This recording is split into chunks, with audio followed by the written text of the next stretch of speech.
Hello friends, welcome my YouTube channel. Today we are going to learn class 6 subject English lesson 4.1 The Nightingale and the Noble Man. The Nightingale म्हणजे बुलबुल पक्षी and the noble man म्हणजे एक श्रीमंत प्रतिष्ठित असा माणूस. या ठिकाणी हा एक नोबेल मॅन आहे आणि ही एक नायटिंगल आहे. हा एक केज आहे म्हणजे पिंजरा आहे की ज्याच्यामध्ये आपण पक्षी हा ठेवत असतो. तर या ठिकाणी या श्रीमंत माणसाने कशा प्रकारे या नायटिंगलला या केजमध्ये ठेवलं आणि नंतर पुन्हा सोडून दिलं हे या स्टोरीमध्ये आपल्याला सांगितलेलं आहे. मग story the nightingale and the noble man. The noble man in a faraway land once caught a nightingale and put him in a cage. हा जो नोबेल मॅन आहे, हा जो श्रीमंत असा माणूस आहे, याने काय केलं, एक नायटिंगल पकडली आणि तिला केज म्हणजे पिंजऱ्यामध्ये बंद केलं. No bird likes to be shut up in a cage. पक्षी हा पिंजऱ्यामध्ये कधीही ठेवू नये किंवा पक्ष्यांना पिंजऱ्यामध्ये राहायला आवडत नाही. The nightingale began to plead. त्या ठिकाणी ती नायटिंगल कशी होती, प्लीड म्हणजे दुःखी होती. Please set me free. ती नायटिंगल त्या नोबेल मॅनला म्हणते की प्लीज सेट मी फ्री, मला या केजमधून या पिंजऱ्यामधून फ्री करा, मुक्त करा. If you let me go, जर तुम्ही मला या ठिकाणाहून जाऊ दिलं, I will tell you the secret of happiness, तर मी तुम्हाला आयुष्यातलं सुखी आणि समाधानी जीवनाचं रहस्य हे या ठिकाणी मी तुम्हाला सांगेल. The noble man was rich but not happy. हा जो नोबेल मॅन आहे हा रिच होता बट नॉट हॅप्पी, परंतु आनंदी नव्हता. He wanted to know the secret of happiness.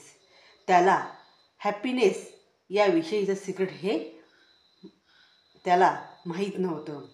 So he let the bird go.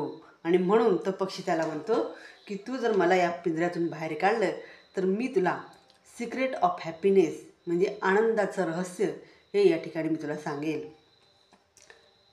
Listen sed the nightingale. Nightingale म्हणते की ऐक लक्षपूर्वक, this is the secret of happiness. हे एक त्या ठिकाणी आनंदाचं रहस्य आहे. Never cry over spilled milk. Never cry over spilled milk and never trust idle words. नायटिंगलला त्याने त्या केजमधून बाहेर काढलं आणि मग ती त्याला आनंदाचं रहस्य याविषयी ती सांगू लागली. Never cry over spilled milk.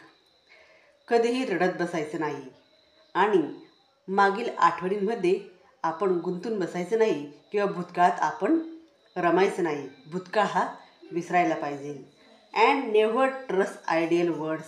आणि त्याचप्रमाणे काही निरर्थक शब्द असतात तर त्यांच्यावर आपण कधीही विश्वास ठेवता कामा नये. या ठिकाणी ही जी नायटिंगल आहे, या नायटिंगलने या नोबेल मॅनला सिक्रेट ऑफ हॅपीनेसचे 2 उपाय या ठिकाणी सांगितलेले आहेत. फर्स्ट आहे never cry over spilled milk, की कधीही तुम्ही रडायचं नाही आणि भूतकाळामधल्या वाईट आठवणी ह्या कधीही आठवण ठेवायच्या नाही. And never trust ideal words. आणि त्याचप्रमाणे कधीही निरर्थक असे जे शब्द असतात त्या शब्दांवर कधीही ट्रस्ट करायचं नाही म्हणजे विश्वास करायचा नाही. The noble man didn't think much of the secret. त्या नोबेल मॅनला वाटलं की didn't think much of secret, त्या नायटिंगलने जे काही सांगितलं त्याने त्याच्याकडे लक्ष दिलं नाही. There is a just a silly piece of advice he exclaim. तो त्या ठिकाणी म्हटला की ही जी नायटिंगल आहे ही या ठिकाणी मूर्खासारखं काहीतरी सल्ला देत आहे. The nightingale flew a little higher and said. Nightingale ही जेव्हा थोड्या अंतरावर उडाली आणि म्हटली, too bad you let me go. या ठिकाणी वाईट झालं की तू मला या पिंजऱ्यातून बाहेर काढलं. I have rare diamond under my wings. माझे जे पंख आहे या पंखांच्या खाली डायमंड आहेत आणि या ठिकाणी हे जे डायमंड आहे हे माझ्या पंखांच्या खाली आहेत. या ठिकाणी तू मला बाहेर काढलं तर तू या ठिकाणी तुझं नुकसान केलं. Now you won't get any of them. आणि म्हणून तू या ठिकाणी तुझं नुकसान हे करून घेतलेलं आहे. नाव the noble man was really very angry and very unhappy. आता हा जो नोबल मॅन आहे हा खरंच खूप रागावला आणि खूपच दुःखी झाला. Oh no, how stupid of me. तो म्हणाला, अरे कसं मी इतकं मूर्खासारखं वागलो किंवा किती मूर्ख बनलो मी. You weak bird.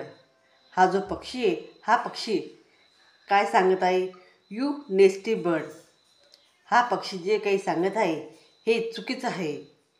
Weight till I catch you again. तो म्हणतो की ठीक आहे तू जे सांगतो ते जर बरोबर असेल तर तुझ्यावर मी विश्वास ठेवला तर wait till I catch you again he began to wail. मी या ठिकाणी तो म्हणतो की मी तुला पुन्हा एकदा कॅच करेल, पुन्हा एकदा पकडेल आणि या पिंजऱ्यामध्ये टाकेल. Don't be upset my lord said the नायटिंगल.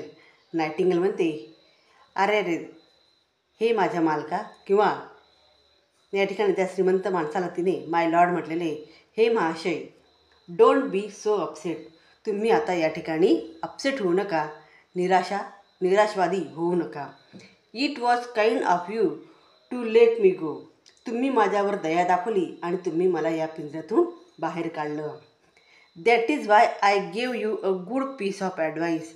आणि हे जे तुम्ही केलेलं आहे तर हे अगदी चांगला असा ॲडवाईस होता. तुमच्यामध्ये दया होती म्हणून तुम्ही या ठिकाणी मला या पिंजऱ्यातून बाहेर काढलं.